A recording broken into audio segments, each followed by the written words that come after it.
Olá, meu amigo, minha amiga. Como eu sempre tenho feito com você aqui aos finais dos domingões no nosso Portal do José, hoje é dia de fazermos uma resenha, uma análise sobre os principais temas que são abordados pelos principais veículos de comunicação impressos aqui no Brasil.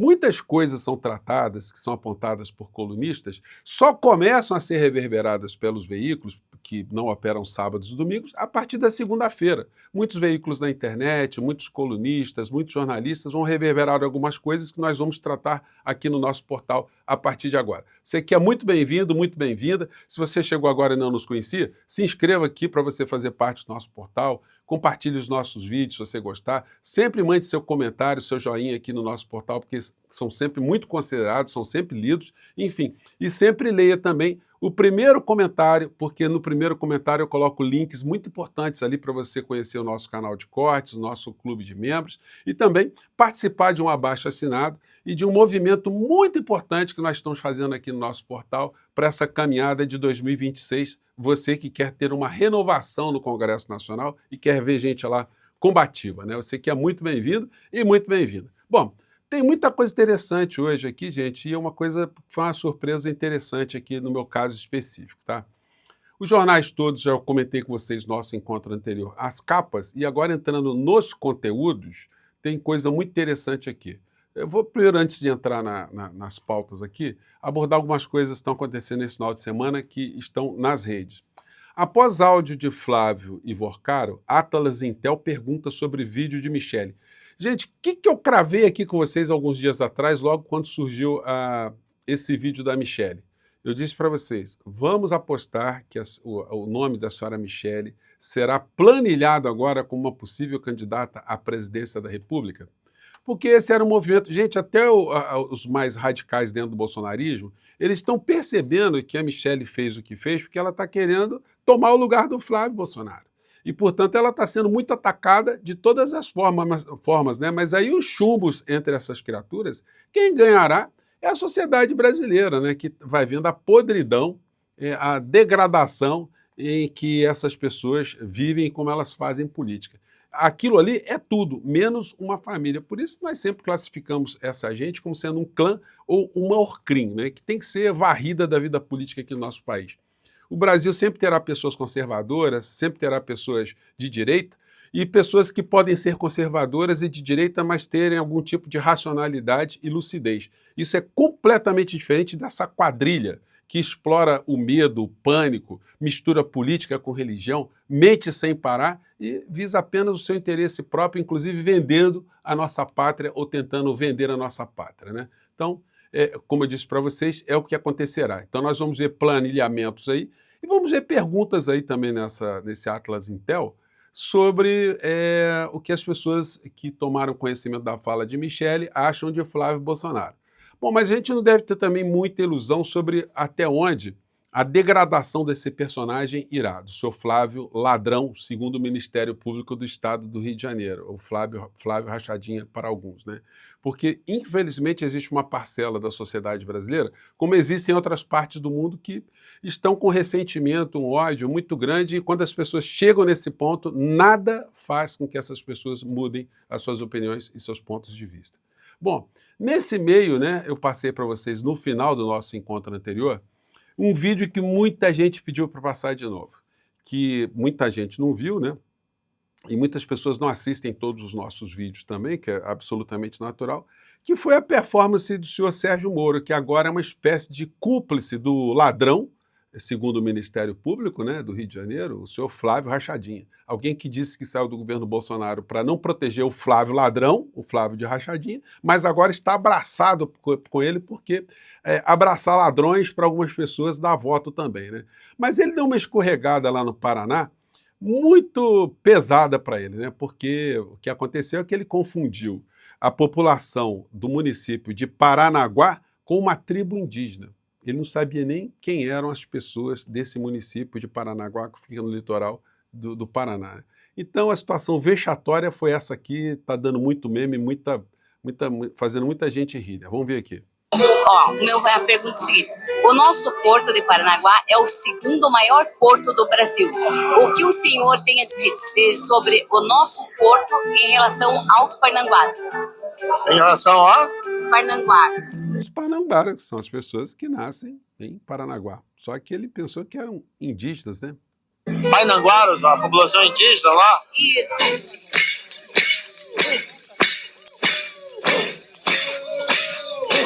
Cara, tem que preservar os direitos da população indígena. Mas preservar esses direitos...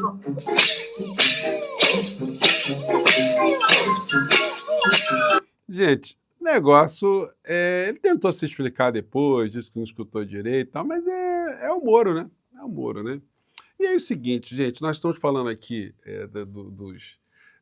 da mistura de política com religião, e tem uma criatura que fala algumas coisas sobre o clã Bolsonaro, que é impressionante como é que ele não encontra pessoas para fazer algumas perguntas dentro do campo da racionalidade.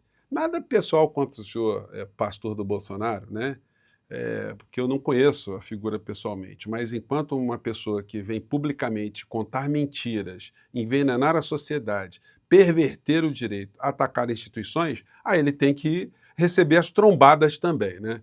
Ele fala coisas como essa aqui para defender tanto o Flávio Bolsonaro, como defender também a figura do criminoso maior da nação, né? Acompanhe aqui porque nós vamos contestar aqui, vamos lá. Não vou dar o nome por uma questão até de ética, um dono de um grupo desse aí poderoso de comunicação.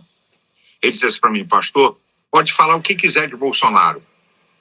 Fala bobagem, fala o que não deve. Nós reviramos a vida desse cara de cabeça para baixo. Não tem nada de corrupção. Você vê que chamam ele de tudo. É tão interessante. Chamam o Bolsonaro de tudo, mas não chamam de corrupto. Senhor Malafaia, o senhor é ingênuo ou o senhor está se fazendo de cego? O senhor é trouxa ou está se fazendo de trouxa? Porque é o seguinte, vamos pegar aqui algumas coisas, né? O senhor acha que o patrimônio que o Bolsonaro amealhou ao longo da vida dele inteira foi apenas com salário honesto? O senhor acha que com salário honesto dá para ele ter o patrimônio que ele tem? 2 casas na Barra da Tijuca, área nobre do Rio de Janeiro, um apartamento bem valorizado em Brasília, uma casa em Angra dos Reis, uma casa no subúrbio do Rio de Janeiro, sem falar nos incontáveis veículos que ele amealhou e também nos incontáveis imóveis que as suas ex-esposas conseguiram adquirir junto com seus filhos, com dinheiro vivo. O senhor colocaria suas mãos pelo Flávio Rachadinho, o senhor diria, o Flávio Bolsonaro é um homem honesto, é um homem incorruptível. Agora, tem uma coisa, senhor Silas, que o senhor deveria saber, porque o senhor não, pelo menos eu imagino que o senhor não seja trouxa, né? O Bolsonaro, ele já chegou alguma vez e disse que não recusou uma mala de dinheiro, que alguém tentou corrompê-lo e ele não aceitou, alguém chegou, colocou notinhas para ele e saiu, vá de retro, eu não quero saber desse dinheiro.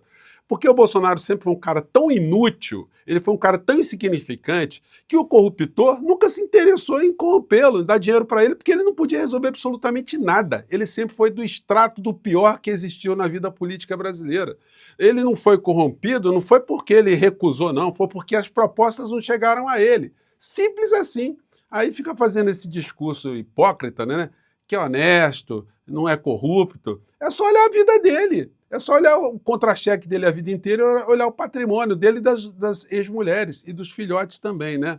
Bom, eu vou dar um pulo aqui para agora chegarmos aqui nos jornais de hoje. Já comentei com vocês essa informação aqui de pesquisas, né? Que 27% da população brasileira, enfim, estão naquele meio que você já sabe. São pessoas que você conhece, pessoas que você encontra, pessoas que não têm muito apego à vida política, não são apaixonadas pela extrema-direita, não são apaixonadas pela esquerda, enfim, são pessoas ali que estão tocando as suas vidas. Essas pessoas que estão dentro de uma racionalidade, que não se radicalizaram, essas pessoas estão afeitas a algum tipo de argumento, algum tipo de informação. Elas acabam votando com base na sua consciência. E, segundo as pesquisas, são 27% da população aqui no Brasil, das pessoas entrevistadas. E são pessoas que irão votar nessa eleição que vem, né? Então é muito importante que as informações cheguem a essas pessoas. E eu estou vendo aqui uma matéria no Globo hoje, falando alguma coisa sobre o que eu falo com vocês sempre. Vejam só essa matéria aqui, e eu já tinha observado, tá? Ela diz respeito aos cercadinhos que estão sendo utilizados pelas falas do presidente Lula, né? Como é que é isso? Eu já comentei aqui com vocês que a estética do ambiente tinha mudado completamente. Eles fizeram ali fazem uma baia, o presidente Lula fica no meio, fica circulando, fica conversando com as pessoas, fica interagindo ali com as pessoas. É mais ou menos algo que eu sempre disse que deveria ser feito, mas às manhãs ou pelas manhãs com jornalistas. O que essa matéria está apontando? Planalto testa eventos com cercadinho para atos de campanha. No novo formato, Lula fica de pé cercado pelo público. O objetivo é dar mais dinamismo e permitir proximidade com os eleitores.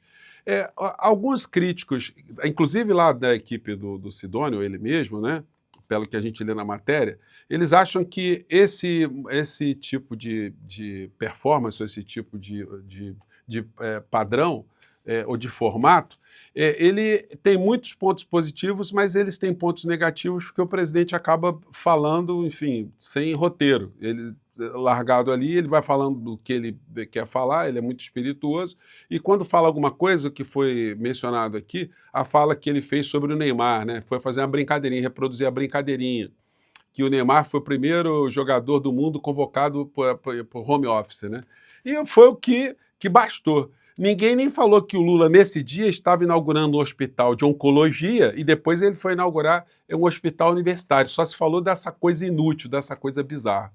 Se houvesse lives todos os dias de manhã cedo, o presidente da República ele se cansaria muito menos e ele teria a oportunidade de ter um roteiro para ele poder falar de coisas, ou pelo menos priorizar alguns assuntos e fazer aquilo que eu também já falei com o Sidônio, falei com o Pimenta, e parece que o formato está começando a ser adotado, porque o presidente Lula gostou, que é o dele estar em alguns lugares e ter inaugurações ou ter equipes de comunicação espalhadas em alguns pontos. Ele está inaugurando o hospital aqui, ou está falando de saúde, mas tem 2 ou 3 acontecimentos se dando em outros pontos, aí se faz um link, se traz as imagens, o presidente interage com esses acontecimentos e mostra para a população. Bom, parece que a passos paquidérmicos, a Secretaria de Comunicação está começando a fazer alguma coisa para poder atingir esses 27% da população brasileira. Porque se a gente não atinge essa população, quem acaba atingindo são os vigaristas, e aí vamos ter que escutar esse tipo de babaquice aqui, né? Que o Bolsonaro não é corrupto. Só faltou ele dizer, os filhos não são corruptos, são todos honestos, né? O dinheiro que essa gente tá ganhando nesse tempo todo é que eles têm uma igreja secreta que a gente não sabe. É uma igreja secreta e vai brotando dinheiro para essa igreja secreta, então eles ficaram muito ricos para os padrões brasileiros. Vem com essas patifarias no final da história, né? O Brasil está passando por uma grande guerra espiritual. É o tipo de link que os religiosos ou que picaretas da fé dão para esses picaretas da política. É o cara, ao invés de discutir coisas concretas, porque o Flávio Bolsonaro, gente, ele não tem proposta concreta para nada aqui no Brasil. Ele é simplesmente um entreguista. Hoje tem a coluna da Aliane Cantanhede, nesse domingo, muito interessante. Flávio Bolsonaro vai aos Estados Unidos negociar preço da sua generosa oferta a Trump. Gente, todo mundo viu quão lacaio é Flávio Bolsonaro. É um negócio infame. Eu destaco o seguinte na coluna dela. Pior, que tipo de apoio os Bolsonaro esperam de Trump? Porque vai lá puxar saco de Trump, o que eles querem para o Brasil de fato? Tarifaço, lei Magnitsky, suspensão de visto de autoridades, sanções com base na seção 301 de comércio e ameaças de usar PCC e CV como pretextos de ação no Brasil, além de intervenção direta nas eleições? É isso que acontece. Por mais que Flávio e seu irmão Eduardo digam que ir a Washington é para defender o Brasil, evitar novas sanções e salvar o PIX, ninguém desconhece ou esquece a pura realidade. Foram eles, os Bolsonaro, que criaram e ainda hoje insistem em manter todos esses problemas, que miram Lula, mas acertam produtores, exportadores, empregos e economia do Brasil. Ou seja, bandido, entreguista e, como diz o Ministério Público do Rio de Janeiro, ladrão. Simples assim. Mas Malafaia não, são todos santos, incorruptíveis. Nunca tiveram a mancha de corrupção. O patrimônio surgiu por milagres da igreja secreta que eles fundaram, né? Deve ser a Igreja Universal do 7º dígito, né? Ou do 8º dígito, ou do 9º dígito. Ao Supremo, o que é do Supremo? Tem uma coluna também no Estadão desse domingo, muito infame, né? reclamando que o Supremo Tribunal Federal não pode fazer revisões, ou não deve fazer revisões, das decisões do Tribunal Superior Eleitoral. Ora. Justamente no momento em que o Tribunal Superior Eleitoral será comandado pelos 2 amigos de Bolsonaro, então o Estadão está defendendo que o Supremo não faça revisão de nenhum tipo de questionamento. Isso é um troço tão absurdo, gente, porque dentro do processo legal, dentro do sistema constitucional brasileiro, se alguma discussão que é feita numa corte superior, se ela for constitucional ou inconstitucional, ela for arguída junto ao Supremo Tribunal Federal, o STF vai ter que decidir sobre essa coisa. Então pare com essa babaquice, o Estadão.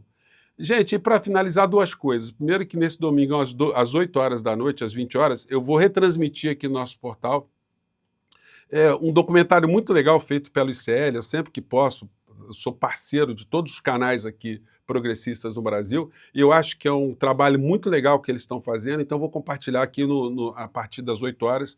Se você tiver chance, assista, link aqui no nosso portal que eu vou retransmitir. E mais uma vez eu quero agradecer a todos vocês que, olha só, nós acabamos de chegar nesse momento aqui que eu estou falando com vocês, a uma arrecadação de R$100.005 da nossa pré-campanha para deputado federal. Gosto, e é importante sublinhar, que essas doações não ficam em poder do pré-candidato. Isso aí só pode ser gastado no processo da campanha eleitoral com serviços que devem ser contratados. Diante da montanha de dinheiro que a gente está enfrentando do outro lado, de orçamento secreto, de financiamento, de estruturas gigantescas, é uma pequena quantia, mas para nós é muito importante. Isso vai ajudar a gente a impulsionar uma série de atividades que você já está vendo, né? Eu estou indo para as ruas aí, já está dando para a gente se movimentar, estou indo para vários municípios aqui do Rio de Janeiro para ter um contato real com as pessoas. Se você chegou agora e quiser participar, puder participar, você acreditar que é importante a gente ter um parlamento diferente, um parlamento com mais pessoas combativas, olha, participe aqui desse movimento. O link sempre no primeiro comentário aqui, tá? Ó, super feliz, tá, gente? Olha, chegamos aqui eu falei 7 dígitos, né? A Igreja do Sétimo, chegamos aqui a 7 dígitos, né? Gente, muito obrigado, tá? Às 8 horas o nosso portal estará ao vivo aí, estará transmitindo aí ao vivo o documentário de série, tá bom? Um grande abraço, obrigado mais uma vez e vamos seguir em frente. Até lá, tchau.